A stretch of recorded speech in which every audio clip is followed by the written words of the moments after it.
What is preventing most people from moving in the direction that they want to move is a lack of discipline. And no one wants to hear that answer. It's the harshest answer. This is hard work. It's every day. When they see that word discipline, it's actually a slap in the face because they know it's true. If you have any fraction of self-discipline, the ability to not want to do it but still do it, that's the most powerful thing in the world. What are you going to get without discipline? Are you going to be in good physical shape without discipline? Are you going to be financially successful without discipline? Are you going to become more intellectually powerful without discipline? You're going to see me for who I am, because I need to change who I'm not. Discipline is the root of all good qualities. If you want to make progress in your life, you got to have discipline. Discipline equals freedom. You want freedom in your life? You want to achieve what it is you want to achieve? How do you do that? You do it through discipline. You do it through hard work. You do it by knowing what it is you're supposed to do and then actually doing it. Yeah. You have to face yourself. What am I going to do today to change what I see in this mirror? It starts with yourself, man. Through hard work, you can outwork anybody. Like, I'm going to be extreme in my discipline. Somebody asked me that on social media. How do you master discipline? I'm like, you don't. You don't. You keep working at it though. Every day. Yes. It takes power. It takes effort. It takes discipline to break the old you.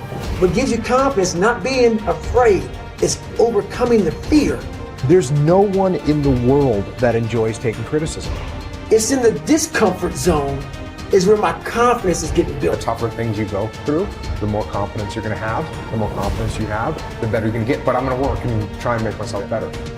And that's the mentality you have. A lot of us who are afraid of something, we allow our minds to choose the path of least resistance, so we go a different route.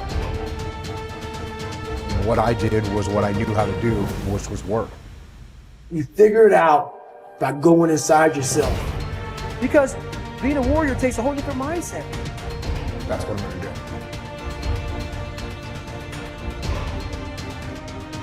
When I was a little tiny kid, 5, 6, the only thing I can remember was wanting to be some kind of commando. There was not any question for me. I knew what I wanted to do. I never thought about quitting at any moment in time. SEAL Teams is going to war. That's what we do. You're lucky that you don't have to think like warriors think. You're very privileged. I chose this world to be a warrior. And I would choose it again if I came back to this world. But the mentality of a warrior is very different than normal mentality. You must be that person on that door, get ready to open it, thinking to yourself, if I die, so be it. Because being a warrior takes a whole different mindset. And the fact of the matter is, bullets don't have your name on it. Bullets say to whom it may concern. And the bullet doesn't care who you are. They don't care how much training you've had. They don't care how well prepared you are. And if it's your day, it's your day. And so I think once you get to a point where you recognize and accept the fact that you could die, then you can move past that. It's a really high percentage of people that quit, but there's also people that fail. We have the ability to go in such a space. If you're willing to suffer, and I mean suffer, your brain and your body, once connected together, can do anything. When you're driven, whatever's in front of you will get destroyed. I was just a scared kid that found drive and passion to be something much better than what he thought he was.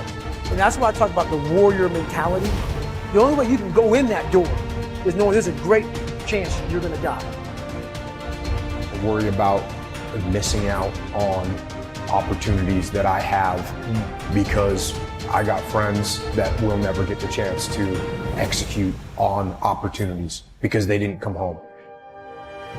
And that's literally what I told my guys was we've crossed the line. And there's no possible way to replace or describe or overcome the amount of just heart-wrenching sadness that you feel when you lose a teammate. I didn't know what to do. And I didn't know what to say. First time, second time, third time. What I did was, and I told my guys, I don't know what to do. I don't know what to tell you. The only thing that I know to do is to go back to work. And I do know this, if Mark was here, he would want us to go back to work. And so we're gonna lock and load our weapons, and we're gonna go do what we do. That's the reality of combat. When you see people in these hard situations, that's when human nature gets revealed. And the more you can understand human nature, the better leader you're gonna be. There's only one type of human being that can't improve as a leader, and that's the person that lacks humility. Because when someone lacks humility, you can't teach them. A leader has to be balanced. The older I get, the less I know. One of the things that I realize in a leadership position is that the words that you say matter, the actions you take matter. People are listening, people are watching, people are respecting or disrespecting you based on how you carry yourself. Relationships and trust are almost the same word, right? A relationship is something that we've built trust. Now you can have a bad relationship, and what does that mean? That means there's no trust there. I don't trust you, we have a bad relationship. The way I build trust with people is I give them trust. That's how I build trust. I give it. I give trust to build trust. If I micromanage you and I don't let you make any decisions yourself, well, you're never going to step up and learn how to lead because you don't get to make any decisions for yourself. Would you rather win or be liked? Well, I'm going to tell you, those aren't opposites. The team that likes each other, they win.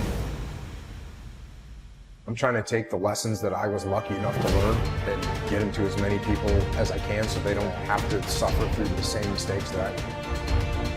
I mean, you're always going to have regret. You know, I don't spend a lot of time with regret, you know, because there's not much that you can do about it. Yeah. So the way I look at regret is, what did I learn from it? What did I learn from whatever thing I'm looking at that I know I could have done a better job, could have done different? There's a million things like that, but I don't sit there and think about them all day long. What I think is like, hey, here's the lessons that I learned from them. I won't make those mistakes again and move forward. Every single day for me, it starts at ground zero. I've got to go forward with an open mind, with a humble mind, looking at the world. When somebody gives you feedback, you listen to it. Number one, you got to be humble. And if you're not humble, you're not looking for feedback and you're not listening to it. No feedback, no improvement. Feedback is built upon being humble. Everything that I look at, I try and look at from a humble perspective. And if you don't do that, it's going to be a problem. If I'm looking down the sights of my weapon and I'm shooting, my world is this big. The minute that I stop shooting, point my weapon at high port, take a step back and actually look around, I can see infinitely more. Eventually you got to start doing it. As a leader, you should be listening 98% of the time and talking 2% of the time. We watch those who work. We're motivated by those who work, but we never put in the work. If you're going to conquer your day, conquer your week, nobody is going to outwork you. From this moment on, I need you to give it everything you have.